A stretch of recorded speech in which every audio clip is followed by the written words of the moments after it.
There it is. Yay! All right. All right.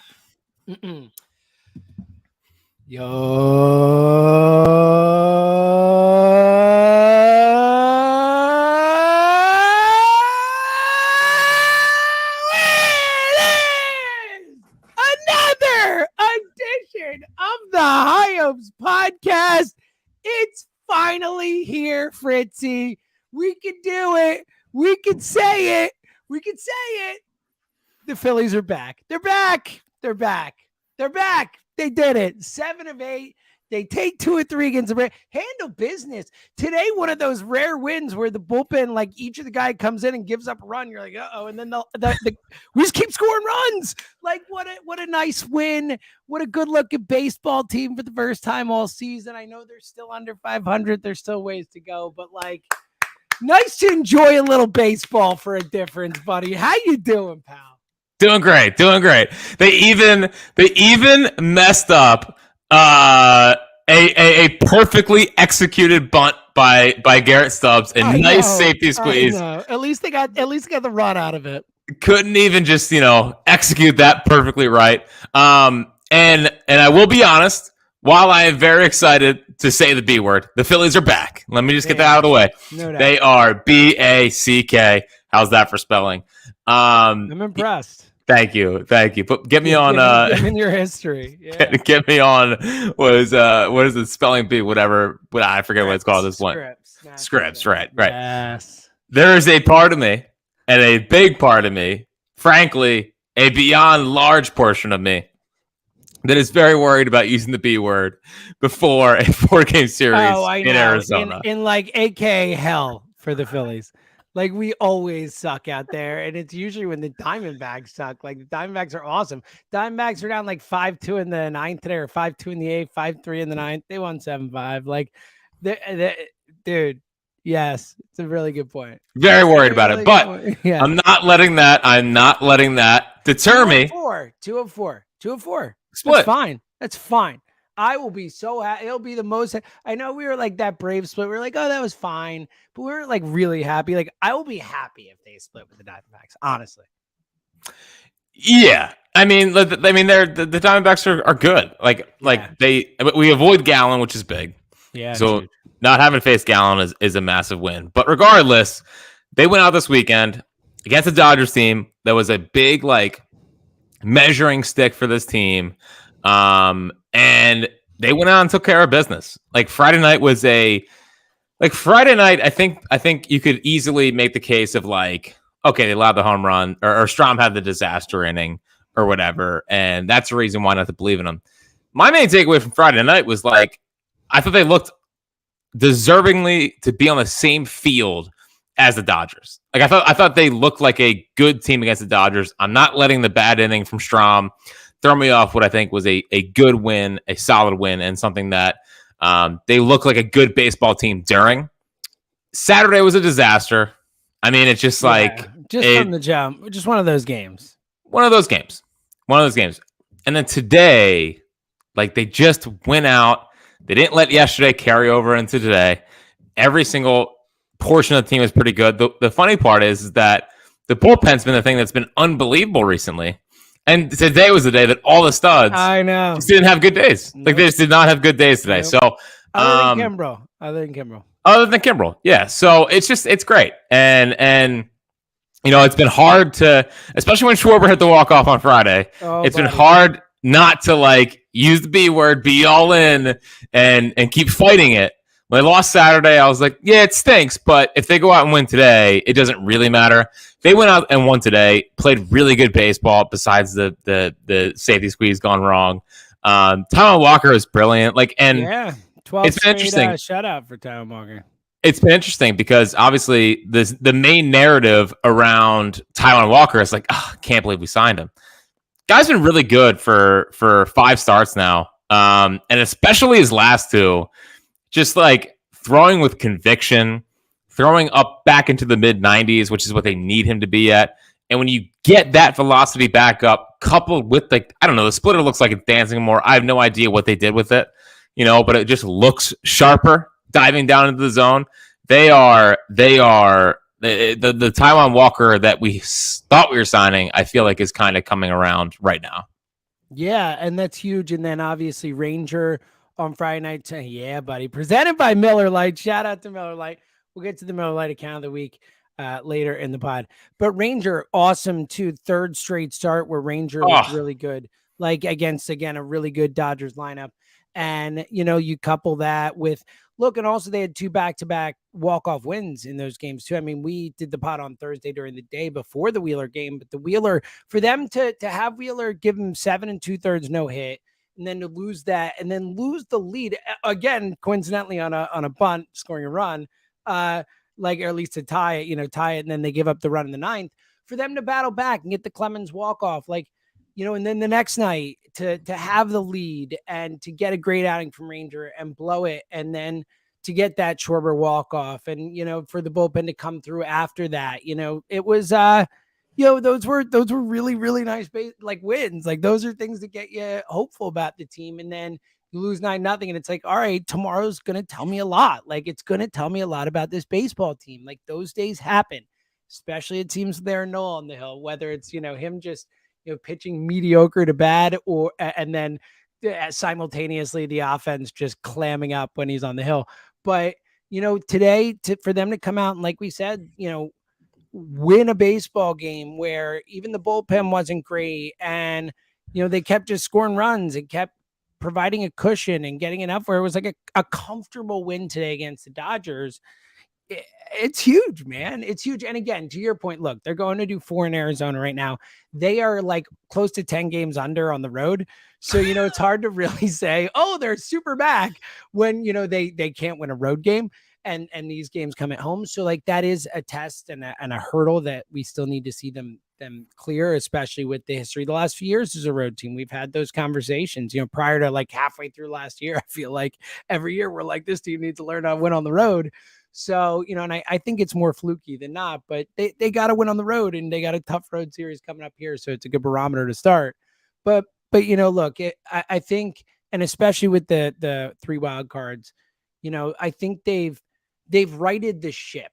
And I think that, there might be a couple more ups and downs. There might be another, they're not back moment with us. It's, it's certainly possible. Nope. I don't think so. I honestly don't think so either, but it's certainly possible.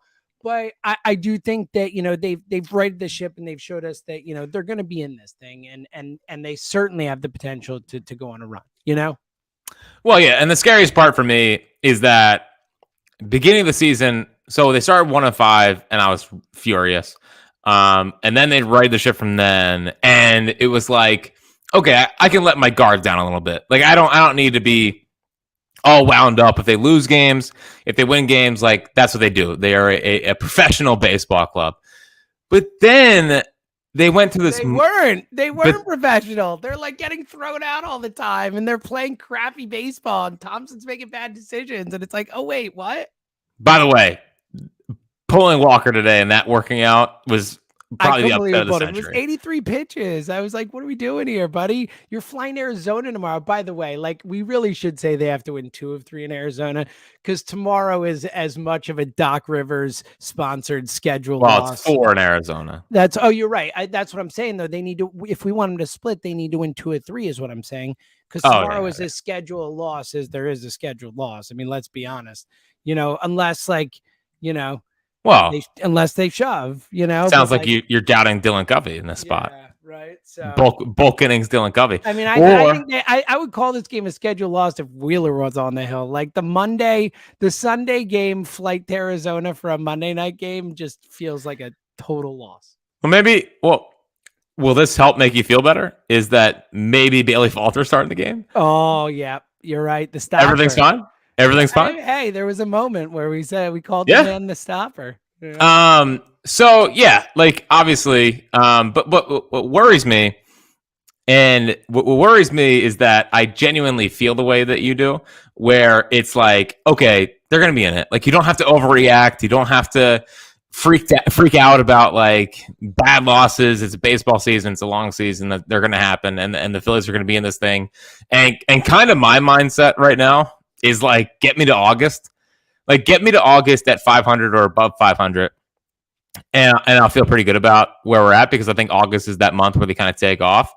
But just and this is how I felt Friday, where it's like just when I want to start fully believing and getting downright cocky about the baseball team again, they usually find a way. Yeah, they usually find a way to make me not feel cocky at all, and frankly have me cowering in the corner, wondering if everything's going to be okay.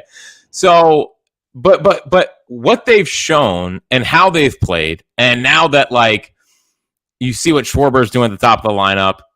Listen, he's not a perfect leadoff hitter, but the funniest part about this year's Schwarber versus last year's Schwarber is that he's actually, seeing the ball or, taking walks and seeing the ball more, it seems like. Big time. Even though he's batting 172 or whatever. Yeah. Well, the funny part is, like, honestly, Schwarber might not be the quintessential leadoff hitter, but it's working there.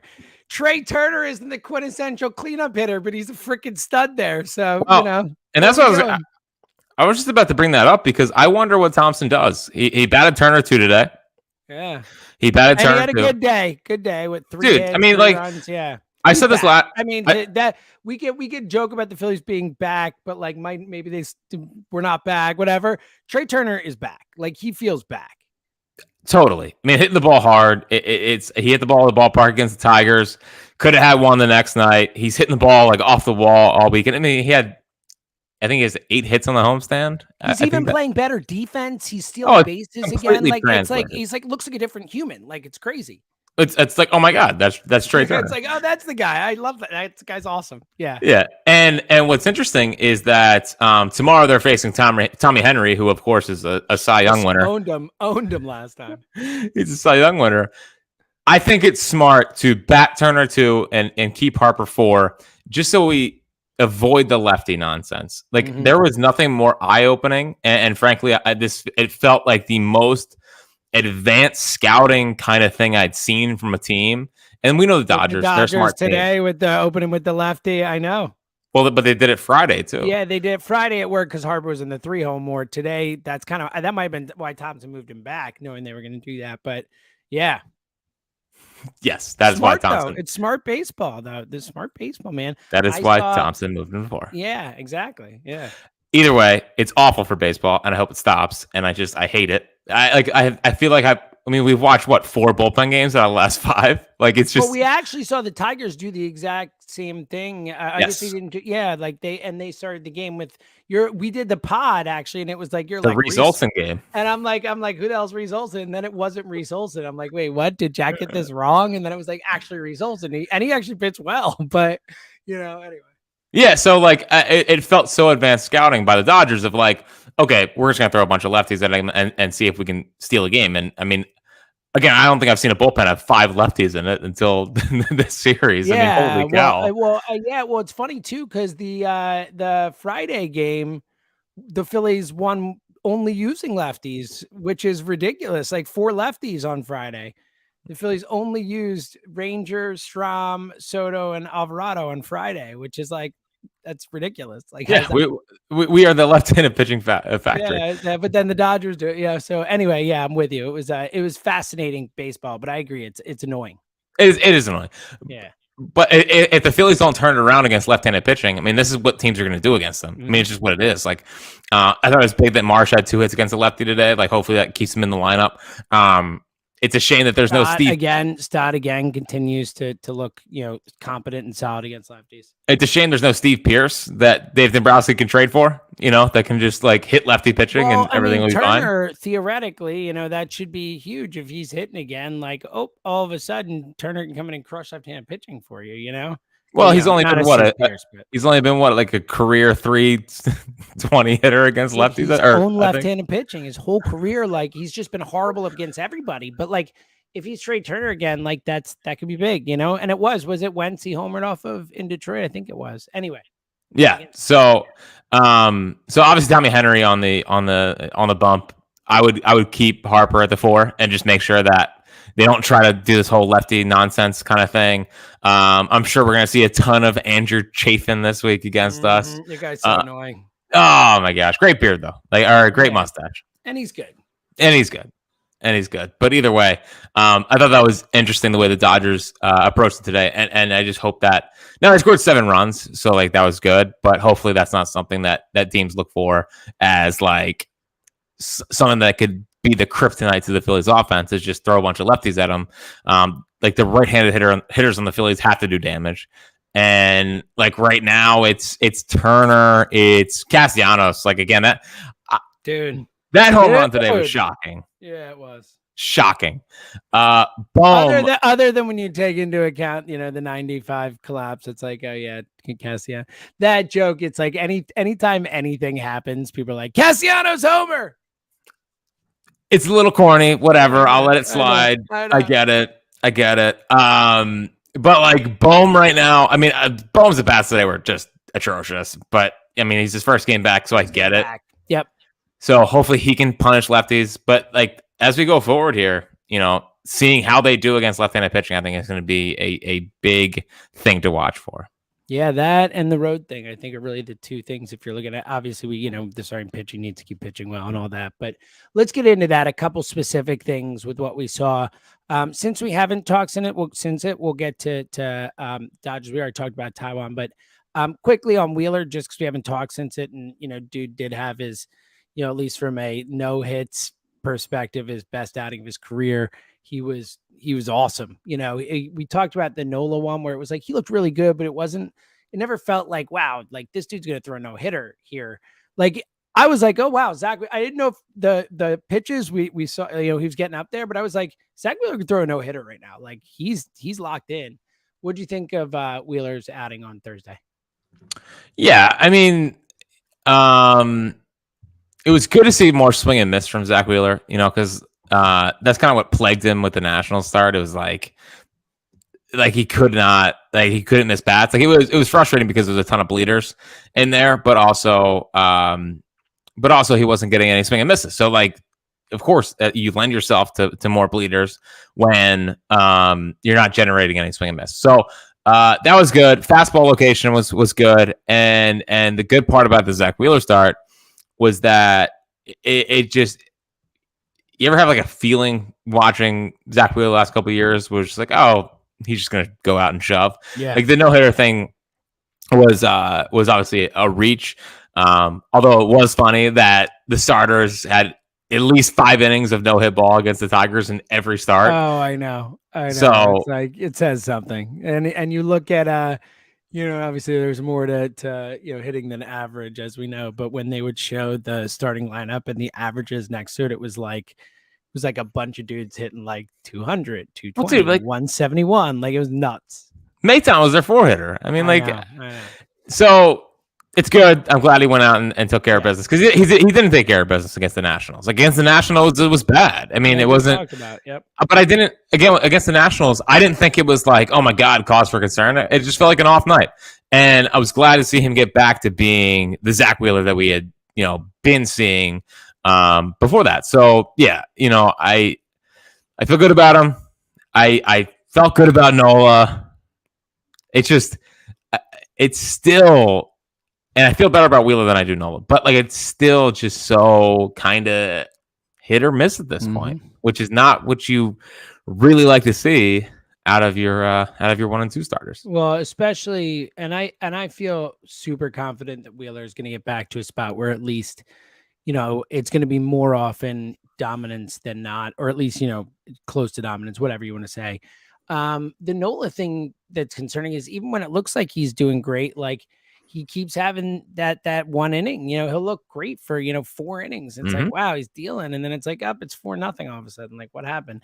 Now I do say, I saw someone on Twitter, I can't remember who it was, but it was like, why does it seem like the Phillies just seem to play with a lot of lack of like, they seem like really lackadaisical when Nola's pitching. Like if anecdotally, it feels like they never score runs for him. They're never like locked in. I don't know what the hell that is, but it did feel right to me. Well, I mean, it's exactly what the Hamels thing was. I mean, when Hamels was here, they would never score for him too. You're right. You're so right. It's because he's that way. He's like so chill and so like laid back. Maybe he doesn't like fire him up or something. I don't know. I'm like grasping at straws. Yeah, I had no idea. My big annoyance with Nola is that like it feels like whenever he just allows a hit, it's hard for him to just get out of it. And I think the biggest struggle for him with the modern baseball, whatever, is the new pitch clock, obviously, even though it's freaking June. And when runners get on base, he can't slow it down. And that was the thing about Nola the last couple of years, is that when runners got on base, like he was able to just slow it down and the game would start crawling, which was very annoying. But that's what he liked to do. And that's what he felt comfortable doing. And that's what he can't do right now. Now, the reason why Bill Miller created the scene yesterday is because what Aaron Nola is doing is to slow the game down. He's throwing baseballs away. So it happens all the time. And Bill Miller was the first one to be like, all right, enough of that. Like, get on the mound and pitch. And why Rob Thompson was mad is that there's no real rule to say you can't do it. Yeah, totally. So, like, I understand. And if you've been allowed to do it all season long by every other umpire, like it all of a sudden, like I get that umps have different ways of umping, but that's a very specific procedural thing where if you've been allowed to do it all season, all of a sudden you can't just stop allowing him to do it, you know? Well, it's umpire discretion. So like that's obviously it is. I'm just saying if you're consistency, right? So it's consistency, but when we talk about, again, this felt like another Dodgers advanced scouting kind of thing where it's like, this is what he does. And there's no doubt in my mind that they said to the umpires before the game, watch when he does this. And if he does it too much, call it. And that's what I think happened yesterday. Yeah. And Rob Thompson, I think, was right. You know, being able to go out there and melt down. By the way, some strong shout out to Robbie, buddy. Man. That was great to see. Everyone's like, does he have it in him? He did. He brought it, man. The Canadian got mean. I need him to get thrown out more often. Me too. I think Me too. It was phenomenal. It was a great time. It was a great time. A lot of strong there, man. Right up in there. You could see a lot of the we don't curse on this pod, but if we did, we could repeat some of the things that Rob Thompson said. Bull S's, a lot of bull S's. A lot of bull S's. He was fired up. It was great. A lot of bleepings. Yeah. That was guy. Do you think there's a part of him that was like when he got the standing ovation leaving the field, he was like, all right. But then also that's also that like that's what a city. I mean, like what a city. Like it's there's so many things that I love about Philadelphia, but like I don't think there's anything that I adore more than like the cheers after someone shows some fight. I know. Or like a obnoxious cheer in a situation where all that stuff. Well, and you know, an appropriate boo is one of my favorites. Like I was at the Zach Bryan concert 2 Wednesdays ago or whatever, the Mets game that they lost, of course, Nola on the mound. And he was like 45 minutes late to getting on stage. And the funniest part about Zach Bryan is that he's an Oklahoma kid who lives in Philadelphia, tweets about Philly sports all the time, like loves it here, says how much like he relates to it. And I thought him getting booed for being 45 minutes late was the ultimate like welcome to Philadelphia, like welcome to real Philadelphia. So you know, I am always I think it's my favorite thing about Philly sports fans is the cheers. Well, I mean, listen, the Bohm last year when you know I bleeping hate this place, whatever it happened, he owned up to it. And then the next night, totally, dude. Like that's. Again, I wish people understood it more, but people don't, and that's fine. But it's just that's what makes it the greatest.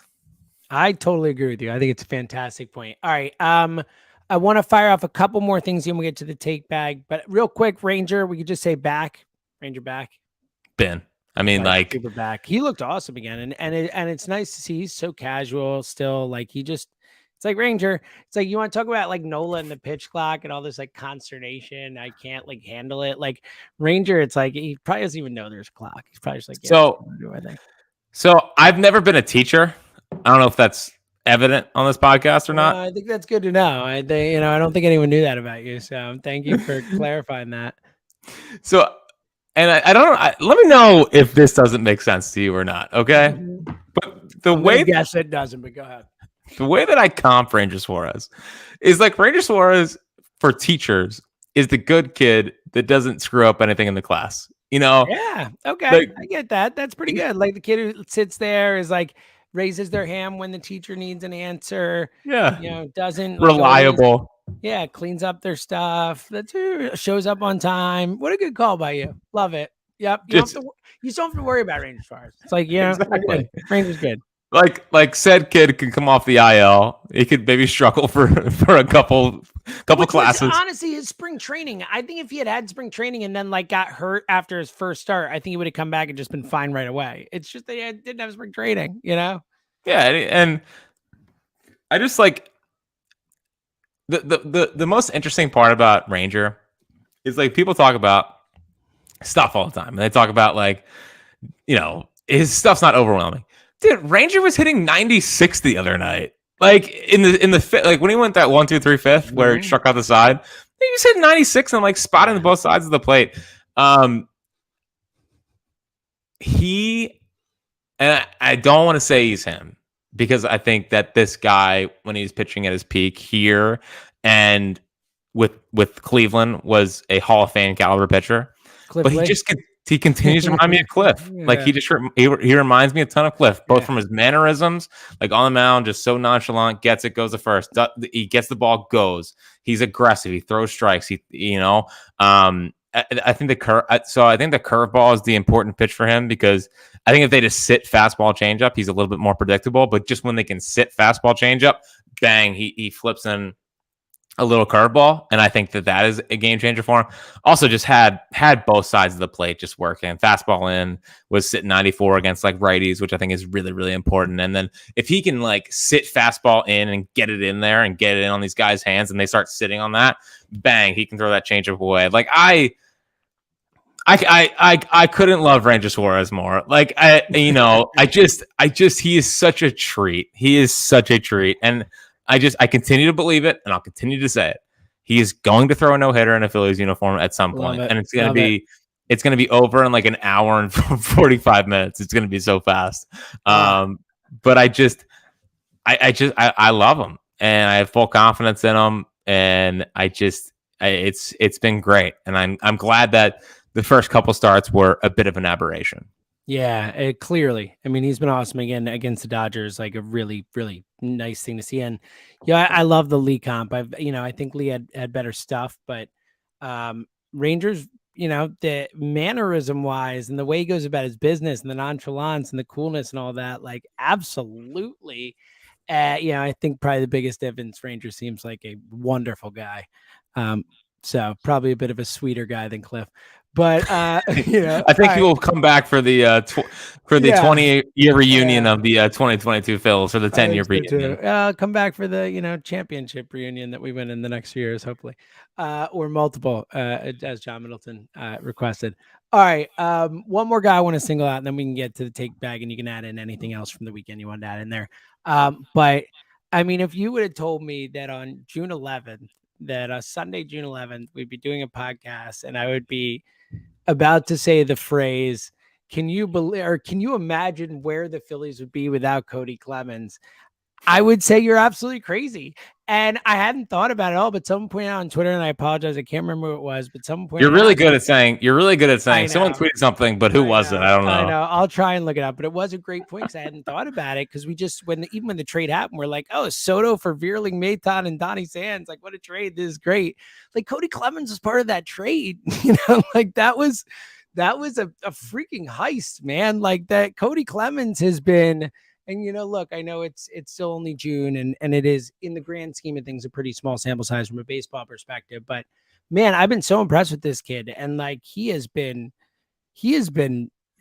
so important for this team. When we talk about losing Reese and then losing Hall, I mean, he's been one of the most consistent hitters on the team and defensively. I mean, that catch he made the other night was like, well, best catch a first baseman of Phillies uniforms made since like Rico Bronya.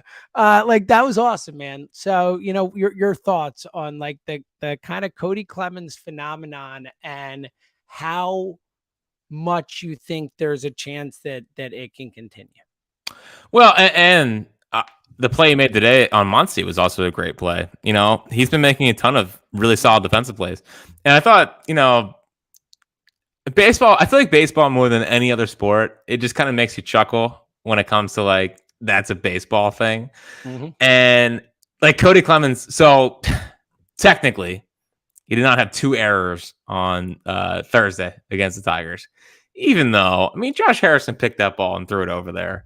And like Cody Clemens should make that pick. Could have gotten it. I still think the error should have gone on to Harrison, but he could have got. But I mean, listen, Josh Harrison's going down, picking that thing, throwing it off his back leg. That's a tough play. It's a tough play. It's a tough play. Yeah. Now, freshman year Fritz would have made that play, but besides the point. Sure. Besides the point. You know, and then for him to have the walk-off after making what I believe was 2 errors. Yeah. Although with his dad in the building on the broadcast, like, you know me, I'm a sucker for start tearing up. Yeah. Now there was beautiful sports stories, man. The love of family. Listen, try to keep it together if you could. Yeah, like you're not the like biggest sucker for your kid in the world now, so you get it.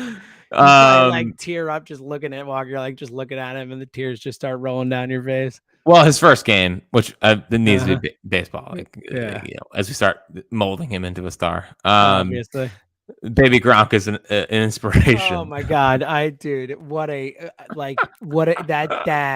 dad should be like to call child services, like whatever we need to do to get that kid away from that man, in my opinion. Like oh my God.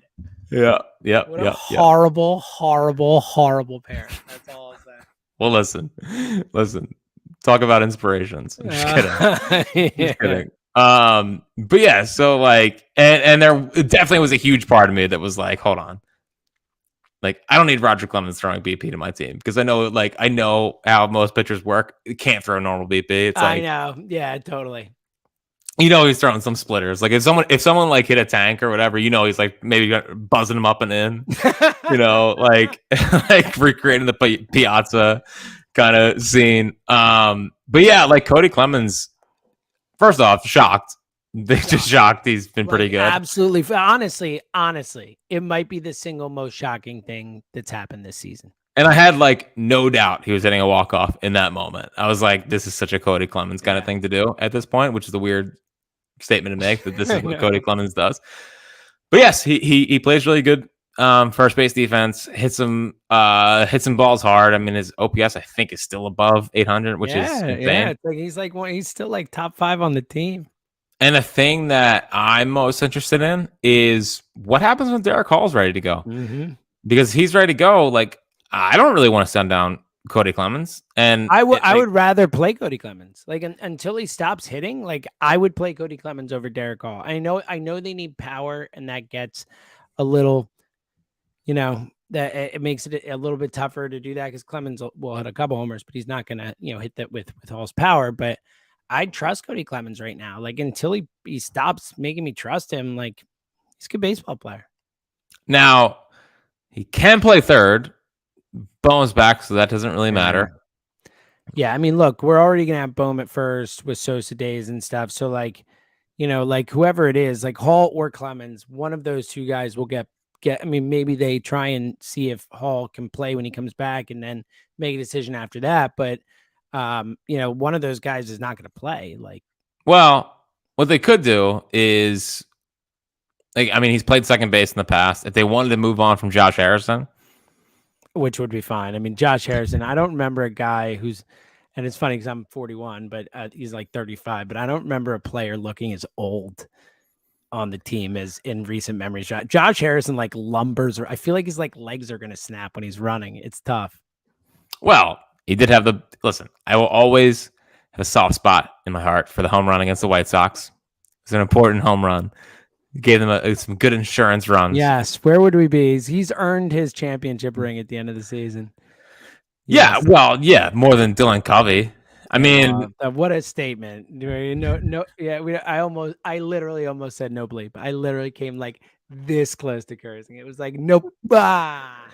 Dylan Covey. That's my response. But I mean, Andrew Ellis also earned his championship ring. Drew Ellis earned it without a doubt. We had the Drew Ellis game. You kidding me? Yeah. No doubt. Sent down today. Thank you for your service. Yeah. It got exposed the next game, but yeah. All right, let's get to the take back. What do you got? All right. It's almost dinner time for me, Fritz. You know what I'm saying? What'd you just say? It's almost dinner time. I don't. I like. Let me And look then into my. I'm just messing around. Look into my eyes right buddy. now. I'm here with you. No, I'm here. look It me. is. Look It me in is. the eyes. Yeah, what? I don't care. I don't know. care. Thank you. I know. Thanks. It's good. I feel like we should maybe have an extra Miller Lite or two tonight for not having to see. I mean, Freddie Freeman. We don't have to see him anymore. Oh, buddy. Oh, Mookie Betts. Like Freddie Freeman, especially, obviously over the years, but it's like, at what point will this guy stop just crushing us? Like that dude, like it's like nightmares about Freddie Freeman. Well, is he on the Mount Rushmore of our lifetime of guys, just anecdotally, forgetting what the numbers is, in terms of like, is he on the Mount Rushmore of guys who you just feel like have crushed us the most? Because I think he is. Well, it's him. It's Ryan Braun. Yeah. It's Ozuna as a Marlin. It's Brian McCann. It's Miguel Rojas. You know, I feel like those are the five that jump out very fast. But I just I love him, and I hate him. I hate him so much. I hate him. Like he ruined. Having him in fantasy is great, and as someone that invested early in the Freddie Freeman is the GOAT kind of shared. Buddy. It's just like chill, dude. You know what? All right, here's what Freddie Freeman is. Freddie Freeman is a 6'5" chase out leaf who never got hurt. Like that's who he is. Like the bat is insanely fast. Great call. Like it's just insanely fast. The swing is kind of similar in a way. It's the worst. It is the worst. And then Mookie, how in the world he's only hitting everybody? Dude, how he's only hitting 264 is beyond me. Like he is impossible to get out. And it's just like it feels. You know what the ultimate respect is to a hitter is that I feel like when they get out, it's lucky. And when I feel like Mookie Betts gets out, great way to put it. Same with Freddie Freeman. I feel the same way. They're both. It's just like, oh, we got lucky. Ronald Acuna is the same way. Totally. Great point. Acuna's such a good point. Real quick, you mentioned Miller Lite. Thank you for reminding me. Shout out to the Miller Lite account of the week, Audubon Ale House. Today's Miller Lite bar of the week is the Audubon Ale House in Audubon, PA, where you can watch all Phillies games with $3 Miller Lite draft specials. Go to appetitesonmain.com. Happily, you will not have to watch Freddie Freeman again this season, at least in the regular season, while being there. Drinking some $3 draft Miller Lights. So that is a win. All right. What else you got? I look forward to seeing the Dodgers in the NLCS. That's sure. I mean, assuming they don't lose before then, which is their way, unless it's the pandemic year, which is, come on. I don't have the stats in front of me. Every time they don't score with like they blow a scoring opportunity. There's no doubt in my mind the team's scoring in the next inning. Like it's the biggest lock of the century, and maybe that's like how every baseball fan feels.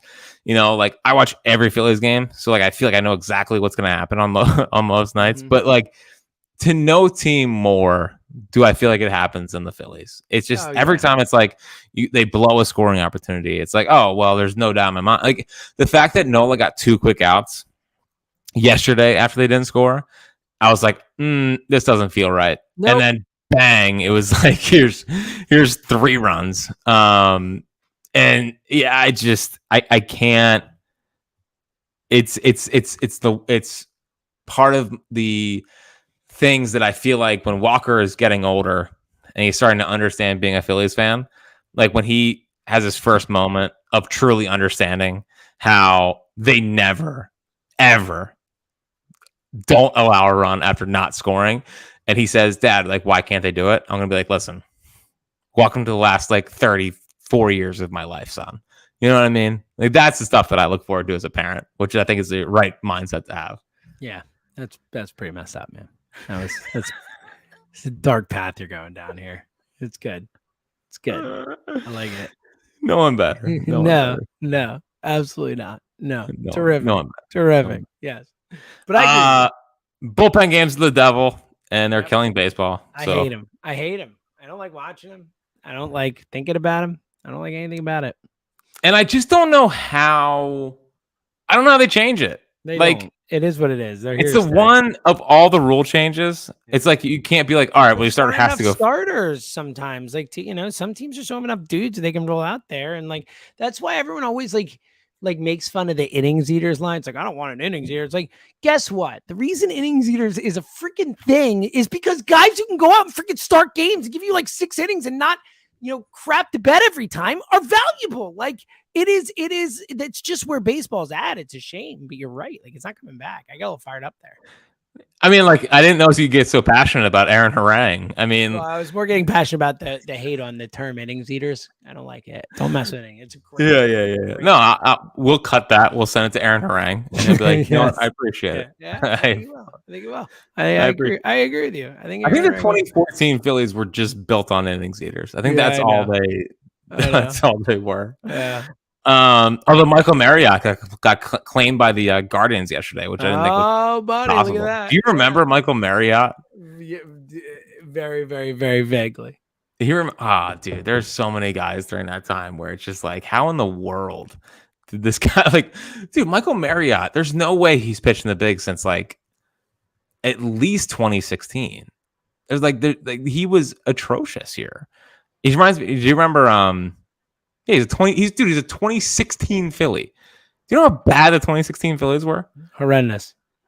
Yeah, there were 66 wins, right? Yeah, that's when they drafted Nick. Who was the it wasn't Shipley. It was something like that. Oh, Jeff Manship. Remember Jeff Manship? Sure. he was another one. I love. Let me just tell you something. I love the random Phillies. Nobody loves it more. No, I love looking in your eyes when I'm going off on something that you don't care about, knowing that you're thinking about dinner right now that you can't have it. Well, so I just got I tried to guesstimate because Emily was placing the order for delivery, like how long it would take, and it's coming quicker next second. So I'm like seeing the text on the phone, your order's out for delivery, and I'm like, bleep. And then I mentioned Jeff Manship, and you're like, you know what? We might need another 20 minutes. I was fine with the stuff that's, worthwhile. But once, we get to Jeff Manship, I'm like, all right, man, I'm pretty hungry.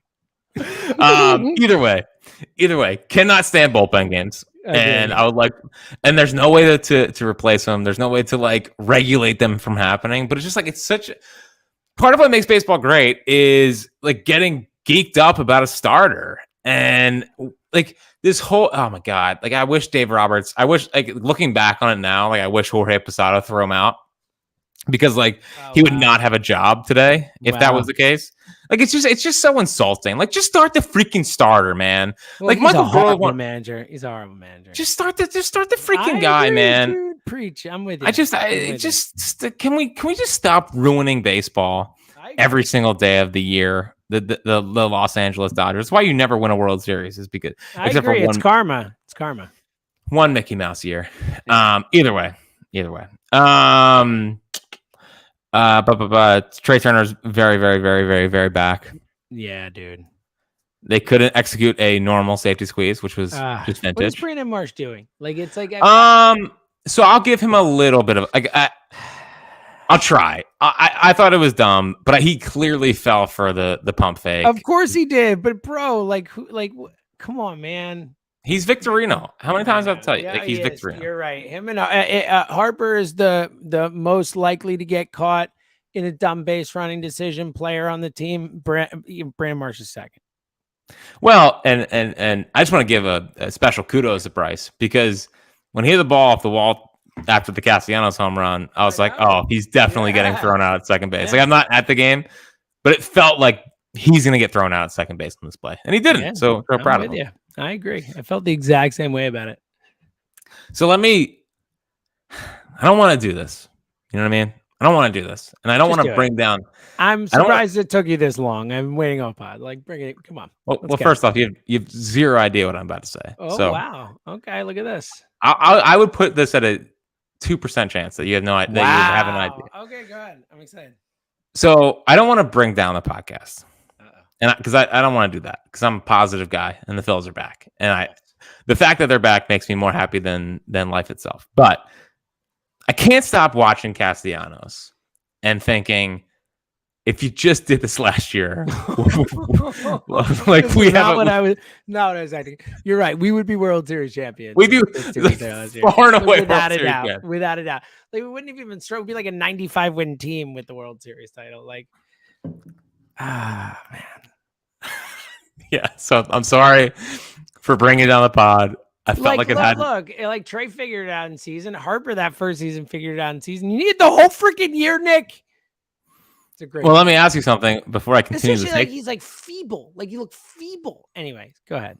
Before I finish up the take bag, I mean, what did you think I was going to say? I thought you were going to give me crap for saying the B word on the morning show on Friday, even though I didn't say they were back. Now that we can say it, I said it for the purposes of the show topics. Obviously, I'm hosting the morning show. Our topics are the Phillies back. I'm not, it is what it is, but it's still my bad. And I take any whatever that I get. They still won 2 or 3, so I didn't screw it up for them. But, just want to clarify things. That's what I thought you were going to do. So, well, I just like that. I just like that you were ready for it. I was. I was the whole clearly. You were like a lawyer. I was basically, I was more like someone who's like hanging on the edge of a cliff, and I felt like any moment I could fall. And during the box, at any moment, you're just gonna fire it off of me. To be honest, I forgot about it. So I am proud that you brought it up. I'm proud that you held yourself accountable. I did. When I can't hold you accountable, I'm glad that you're there to do it for yourself. I got it, buddy. I'm all over so, it. Yes. It's all good. It's all good. One thing I had written down on my take bag that we already brought up, but I feel like I have to mention it to you because I don't really know how else to bring it up. I had written down in my take bag, so like Cody Clemens ? Like that's all I had. That's what I said to you. I'm with you. Like that's like again. I just if you had to say right now, you can only keep one, and there's it's not the way this works right now. And we'll see what Derek Hall looks like when he comes back. But you're like, you have to choose right now. You can have Derek Hall or Cody Clemens. I would take Cody Clemens. Like that's where I'm at with the dude, which is like, I certainly would have said that to start the season. That's for sure. No, I mean, frankly, it's a shocking place to be at, but we take it every day of the week. And a couple other things here. Griff McGarry last night, Double-A. Yeah, I saw. 5 innings. 8 strikeouts. He's never gonna be perfect. He's never ever gonna be perfect. But there's still legitimate upside here, and they keep wanting to ramp his innings up to make sure that he's like has a starter's workload. At this point, I'm not making a trade for a starter. Like it's June 11th. July 31st is a month and a half ish away. Like you just got to ride it out at this point, and if you're in it, then go sell real assets and get a real stud in here rather than like, oh, let's go trade for like random 5th starter guy. I will say, good starting by Shane Bieber today. Oh, it was awesome. 9 days, 7 innings. He looked awesome against Houston, who's lost Jordan right now, but still Houston. Well, he's clearly taking what I said on the podcast personally. That's what it was. Good point. But have no interest. My interest is back. Currently, I am interested in acquiring Shane Bieber. Easy sell.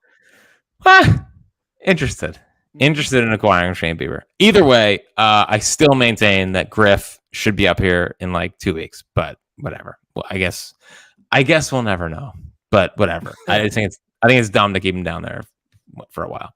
Either way. And the final thing, I feel like I have to get this off my chest. And yes, I know that you are frantically texting about dinner being on its way. The food's here. Emily had to go to the door and get it. So yeah, we're there. It's waiting for me. Seems like a perfect time to bring up my first draft big board. Great. I'm so happy right now. This is terrific. So go ahead. My first big board for the Phils at 27. Obviously, Kevin McGonigal, the Bonner kid who says his favorite player is Chase Utley and has a great bat to ball skills. Oh man, he's probably a second baseman long time, but long term. So McGonigal, Yohani Morales, who's this third baseman from Miami that hits tanks, some swing and miss concerns. Braden Taylor is a third baseman from TCU who controls the strike zone at a very high rate, which is all I care about now. Like when it comes to what I care about most in baseball and evaluating people is, can you command your fastball and can you command the strike zone as a hitter? because I can't take the Chase stuff anymore. It drives me insane, and that's strictly Trey Turner's fault. And Nick Castellanos. But he's back, so I don't really feel the need to do that. Walker Martin, a shortstop from Colorado, who I think has a beautiful swing, and his name's Walker. Chase Davis, who's the next Carlos Gonzalez. The next cargo is someone that I'm very, very interested in. Hurston Waldrop, who I'm going to call Hurston Waldrop the third because he sounds like I agree. He won't be there because there's a 0% chance the Rays pass on him because he's a Rays guy. Like he is such a Ray, and he's gonna be. I'm happy you wasted our time bringing him up. Then thank you. I know, but I need it. It's really because when he eventually turns into a stud. I get it. You need the credit. I get it. Yes. I need someone to be like, you know what, Jack, good call on Hurston Waldrop the third. And then the final guy is Charlie Soto, who I like, but it's definitely more in the Andrew Painter. Like we'll talk myself into. I just don't want a pitcher. That's more my thing. Like I need another dope bat in the first round. I 100% agree with that. Like 100%. And there's so many bats. Yeah. So that's where I'm at. Can't wait. Draft's less than a month away. Might have some special guests on to talk about it. I don't think it'll be Keith Law. No, I don't think so. Yeah. Either way, listen, to much of James Seltzer's chagrin, there will be much draft talk there. It'll be fine. I don't mind. Oh, by the way, I said I would do this so really quickly. If you like rom-coms like Jack, I said I would wait to recommend it till I was on the pod with him. Last night I watched one of the best rom-coms I've seen in forever, like in the last few years for sure. It's awesome. It's a new rom-com. It's British. It's called Rye Lane. Rye Lane. It's on Hulu. It's freaking delightful, and it's 82 minutes long, which is like heaven. Like, thank you. You're amazing. So Rye Lane, RYE Lane. It was. I wish I could forget it, rewatch it again immediately, and enjoy it again because it was so delightful. So that's my only problem. My only problem with British movies, I just can't understand what they're saying. I knew you were gonna say. You'll figure it out. I believe in you, buddy. I really do. All right, I'm out of here. I'm gonna go eat. We'll be back later in the week. Until then, Phillies are back. He's Fritz and Seltzer.